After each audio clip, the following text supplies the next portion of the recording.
Late at night, my 9-year-old grandson showed up at our doorstep unexpectedly. I rushed to open the door and found him barefoot, with blood oozing from his toes. He was tightly holding the hand of his 4-year-old sister, whose face was streaked with tears. "Did you two really walk here all by yourselves?" I asked in disbelief. They nodded, and I quickly ushered them inside. However, when my husband woke up, he was furious. "Absolutely not," he yelled, his terrifying expression making the grandchildren burst into tears. I was bewildered. Surely they could have stayed for just one night. But then, I couldn't believe what my husband did next. "My name is Margaret. I'm a 63-year-old homemaker living with my husband Patrick, who is 2 years older than me. He worked as a high school teacher until he retired at 60. We have 2 children who are married and independent. Our daughter Laura lives in a nearby apartment, while our son Richard lives in the neighboring town. Richard's wife, Victoria, is stunningly beautiful, with translucent white skin and big eyes that make anyone falter under her gaze. She's an ideal daughter-in-law as long as she remains silent. However, she has a sharp tongue. Everyone wonders why a woman of my caliber would marry a man like him, she often boasts.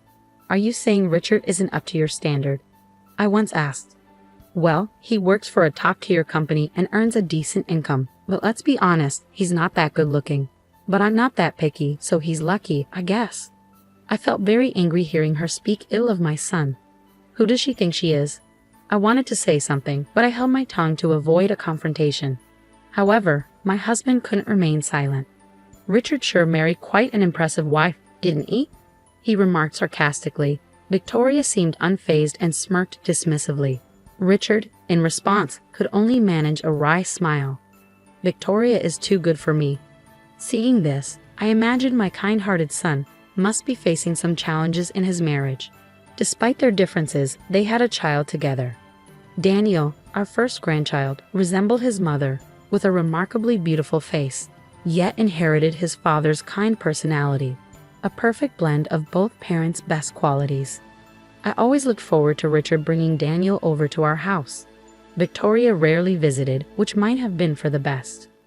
5 years later, we welcomed a granddaughter, Emily. She was an adorable girl with fair skin, chubby cheeks, and round eyes. However, when I visited my son's home to celebrate her birth, Victoria disdainfully glared at the newborn. "Daniel takes after me and is beautiful, but why is this one so chubby and ugly? Who does she even resemble? She's not cute at all." "You're a mother. Don't say such things. She's perfectly cute just as she is," I retorted. "I can say whatever I want about my own child. Are you trying to start trouble with me? I won't lose to an old hag like you." As my husband heard this exchange beside me, his expression changed. I could tell he was about to shout in my defense, so I quickly intervened. Instead, it was our son who raised his voice in anger. "Victoria, enough. Mom and Dad came here to celebrate. There's a limit to how rude you can be." "Oh, how unusual for you to stand up to me," she sneered, glaring sharply at Richard, as if ready to strike. I quickly relented. "I'm sorry, Victoria. You've just given birth, and it's a stressful time. I shouldn't have said that. I apologize. Please forgive me." "Humph, exactly. You shouldn't have said anything. You could have just sent a gift instead of coming all the way here," Victoria replied, her demeanor consistently lacking manners. I couldn't say anything further. Because of incidents like these, we grew distant. Despite this, Richard continued to bring Daniel and Emily over regularly, which made us happy. However, there were still some concerns on my mind. Daniel was bright and talkative, but Emily, even at ages 3 and 4, showed hardly any signs of speaking. Furthermore, her once fair skin had turned extremely dark from sunburn, and her hands were rough and dry. When I asked Richard about Emily's condition, he said, "Victoria claims Emily loves playing in the garden." But the state of our granddaughter's skin was still extremely concerning. Then one day, our family was struck by tragedy. Richard suddenly passed away. He fell from the stairs of a pedestrian bridge during his commute. Though he was rushed to the hospital and received intensive treatment, he didn't make it. I was in such shock that I could hardly stand. "Richard, you poor thing. It must have been painful," I murmured as tears streamed down my face. Daniel cried uncontrollably, shouting, "Daddy! Daddy! What's wrong?" "Wake up!" Meanwhile, Emily stood expressionless, biting her lip. Victoria, without shedding a tear, continued to fiddle with her phone. Looking back, it was a peculiar scene, but at that moment, I was too overwhelmed with grief to notice anything else. My husband received Richard's old, worn-out bag from the paramedics, which had been found beneath the pedestrian bridge. It was the bag I had bought him when he first started working. He'd been saving and working hard for his family, and thinking about this made everything even harder to bear. The wake and funeral were mainly organized by our daughter's husband and were carried out smoothly. I spent the entire time in a daze at home. Then, the night after the funeral, the intercom rang. Wondering what was happening, I looked at the camera and saw Daniel's face, biting his lip. I hurriedly opened the door and let him in. Holding back his tears, Daniel managed to speak in a shaky voice. "Mom told us to leave. Can we stay just for tonight?" My grandson was barefoot, and blood was oozing from his toes. "Did you two walk here all by yourselves?" I asked, horrified. The grandchildren nodded, but it was a 10-minute drive from the neighboring town. While 9-year-old Daniel might manage the walk, Emily was only 4 years old. Besides, it was the middle of the night. They must have been terrified. As I let them into the living room, my husband awoke. I consulted my husband about Daniel's request to stay just for the night. "Grandpa, we'll leave tomorrow." "Please?" Daniel pleaded. "Absolutely not," my husband replied, his brow furrowed with worry. Upon seeing his stern expression, the grandchildren burst into tears, and I was wide-eyed with surprise. "Can't we at least let them stay for one night?" I began to plead, but then my husband hugged the children tightly, sobbing uncontrollably. Even during our son's funeral, he had held back tears. We had been married for 30 years, yet this was the first time I had seen him cry like this. "Don't say just for today. Stay here forever, poor things," he said through his tears. His words revealed the depth of his feelings, and I couldn't stop crying either. Later, I asked the grandchildren what had happened, and what they shared was shocking. Victoria, who was supposed to be a homemaker, was often out during the day, leaving the children home alone. Even when she was home, she would frequently scold and roughly push Emily around for various reasons. Whenever Emily cried, Victoria would shout angrily, "Shut up. Be quiet. You're annoying." Over time, Emily learned to cry silently without making a sound. Daniel said he was often scolded too when he tried to defend his younger sister. He felt sorry for Emily, who didn't have the option of escaping their mother's behavior by going to school like he did. Emily wasn't allowed to attend kindergarten. Apparently, while her mother was around, Emily would go outside to weed the garden every day. This was her way to avoid being scolded and perhaps earn some praise from Victoria. This explained why her skin was deeply tanned and her hands were rough. Emily's inability to speak might stem from a fear of being scolded. Thinking about this filled me with a sense of helplessness. That evening, Victoria had apparently told them that guests were coming and ordered them to go outside. Daniel managed to put on his shoes, but Emily couldn't make it in time and was left barefoot. Victoria quickly locked the front door behind them. Daniel then put his shoes on Emily's feet and held her hand as they walked to our house to seek help. "What a terrible thing to do," I said, shaking my head. "Unbelievable." I tried calling my daughter-in-law several times but couldn't reach her. Since it was late, I decided to sleep with my grandchildren that night. However, early in the morning, Daniel woke me up. "Grandma, I'm sorry for waking you up," he said. "Emily said she saw Dad in her dream." "Huh? Did she?" "Yes. Dad told Emily to look inside the bag." I was taken aback by what he said, but looking at Daniel's serious expression, I started to wonder if there was something more to it. I woke up my husband and told him what Daniel had said. Still groggy, my husband was skeptical at first, but when he checked our son's bag, he exclaimed in surprise, "No way. This is outrageous. I can't forgive this." Filled with anger, we decided to take action. We quickly called our eldest daughter, Laura, who lives nearby, and asked her to come over to take care of the grandchildren. Meanwhile, my husband and I rushed to our son's house and rang the doorbell repeatedly, but no one answered. We continued to ring the doorbell persistently until my daughter-in-law finally appeared in her pajamas, looking disheveled with her collar open. "Geez, so noisy. Who the hell is it?" she snapped.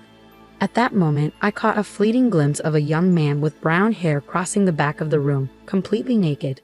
I knew it. However, as soon as my daughter-in-law realized it was us, she widened her eyes and quickly shut the door. "It's so rude of you to come here suddenly. Go home," she shouted aggressively from behind the door. "We have something urgent to discuss. Please open the door," I insisted. I can't open it right now, she replied. Reluctantly, I opened the door with the key. Inside my son's bag, I found shocking evidence. As I rummaged through it, the young man from earlier exclaimed, "Oh no, run." He hurriedly dressed and fled from the house. At the entrance, Victoria stood defiantly, glaring at me and my husband without a trace of remorse. "What the heck are you doing here? Are you already cheating on your husband the day after he passed away? Don't be ridiculous." "Oh, he's just a gas repairman," she said, trying to dismiss my accusation. "Huh, so gas repairmen these days work without clothes on," I replied sarcastically. Victoria noticed my sarcasm and clicked her tongue in annoyance. She may have a beautiful face, but her ugly character shows through in her expression. "Richard is gone now, and I'm done with you both. You have no right to say anything. Just leave." At that moment, my husband, his face flushed red with anger, deliberately asked her, "I can't see the grandchildren." "Where are they?" He pretended to search around the house. Victoria seemed momentarily at a loss for words, but quickly started shouting angrily at me. "They went to a friend's house." "What's wrong with that?" "Stop lying. Were you not worried when a 9-year-old and a 4-year-old were gone all night? Are you even a mother?" "Huh? How do you know about that?" "They walked all the way to our house late at night." As I told this to her, she looked puzzled and astonished, then shamelessly responded with a brazen attitude, "Our daughter isn't cute at all, and the son I raised lovingly rebels against me. I don't need those brats. You can take them, but give me money. I want $100,000. It's not much, right?" She truly was the worst kind of woman. I felt boiling anger at the thought that my son and grandchildren had suffered because of such a woman. "Too bad you can't spend money behind bars. I've recorded our entire conversation," I said, revealing my phone. "Huh, you're so naive. I'll be released soon enough just for being a little harsh with the children." "It's not just about the children. You do realize that taking someone's life is a serious crime, don't you? And there's evidence." Actually, Richard's diary was in the bag. From Victoria's frequent outings, he suspected she was having an affair. On top of that, there was a report from a detective Richard had hired to investigate. According to it, his wife was indeed cheating with a young man she had met at a pub, the same man who fled from the house. Additionally, the diary mentioned, "I've been feeling my life is in danger." It seems Richard had experienced several incidents where he narrowly avoided accidents, such as almost being hit by a car while walking or nearly being pushed onto train tracks while on a platform. He suspected his wife was targeting him and had taken precautions and was preparing for divorce. That might prove my affair, but it doesn't prove I killed Richard. It's just the ramblings of old people. The police have more important things to do. "Can you still say that after hearing this?" I argued. My husband appeared holding a surveillance camera he had found. The day before Richard passed away, he had installed a surveillance camera in the living room, as noted in his diary. Upon playing the recording, we heard a conversation between Victoria and the young man. It went well this time. I pushed your husband hard down the stairs. "Thank you. Now we'll get a hefty life insurance payout." Victoria turned pale, her lips trembling uncontrollably. I had just said that as a joke. How far can you go with your lies? "I'll bring all the evidence to the police and request a reinvestigation. Your affair partner might spill everything about you during questioning. Oh, by the way, Laura mentioned something. The place where Richard fell is a busy pedestrian bridge, and many cars nowadays have cameras installed. Laura suggested spreading the word on social media to see if there were any witnesses." At that time, Victoria's eyes widened and she looked visibly shaken, placing a hand over her mouth. However, she quickly changed her tone and began to apologize. I'm sorry. I was threatened by that man. I'll give you half of the $100,000 life insurance payout if you overlook this." "Excuse me? You're not the beneficiary." "That can't be true. We made each other beneficiaries when we got married." I told her that, according to Richard's diary, the beneficiary had been changed from her to Daniel. Richard had set up a trust system that allowed his children to receive the benefits once they reached a certain age, regardless of their current age. "That's ridiculous. It was a plan to get a large sum of money." She collapsed on the spot, crying and screaming like a child, utterly miserable. We watched her coldly in silence. Afterward, both she and her lover were arrested. Taking someone's life is a serious crime, and they are unlikely to be free for a long time. Even if they were to leave prison, no one would want anything to do with them. Currently, my grandchildren live with me. In fact, my daughter and her husband also live with us, supporting us and lovingly caring for the 2 children as if they were their own. Emily, who used to be quiet, has started to open up and gradually began to talk more. I am determined to stay strong and see these children's happiness through until the end.